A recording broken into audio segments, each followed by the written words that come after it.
My name is Melkam Minuvuyelet. I was born in East Gojam in the Bichena district. Currently, I'm living in Kolfekaranyo sub-city, Woreda 01, and working around Salu. I moved my hometown to Addis Ababa when I was 15 years old. When I discovered that I was visually impaired, I was shocked. I kept asking myself, why did this happen to me and not to any of my siblings? Even now, I still don't have an answer. In the rural community where I grew up, there is very little awareness about disabilities. Many people believed I lost my vision because of bad luck or a curse. I always wondered why it is only me who doesn't have vision.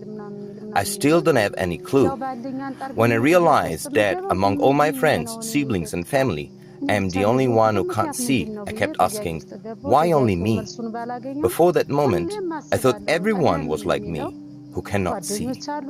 But then I discovered the truth, and it has been a difficult situation to bear. Since then, it's been a struggle to live with that reality.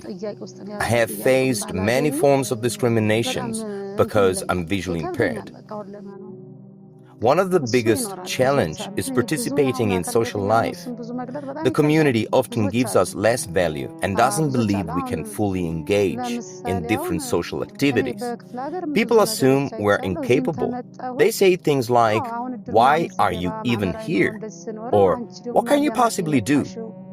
Transportation is another major area where I face discrimination. Taxi drivers often refuse to let me in.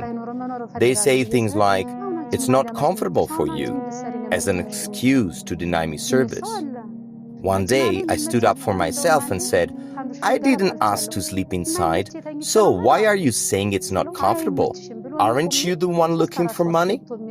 I said this because while I was standing and waiting for my turn, they let 3 or 4 people go ahead of me. Another example is when applying for jobs. Whenever there is a vacancy and I try to apply, people immediately question my ability. They say things like, "Who is going to accept you?"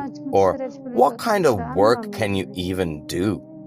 The change in my life is that now I go out knowing that I have work. Before, I used to go out on the streets and beg to raise my children because I had no job. Even when I wanted to work, my community would say that I wasn't capable of doing any kind of work, especially daily labor. They didn't believe in me. There was also no one who could teach me handmade items. After I started working on handmade rugs, it brought a big psychological and moral improvement, not only for me, but also for my children.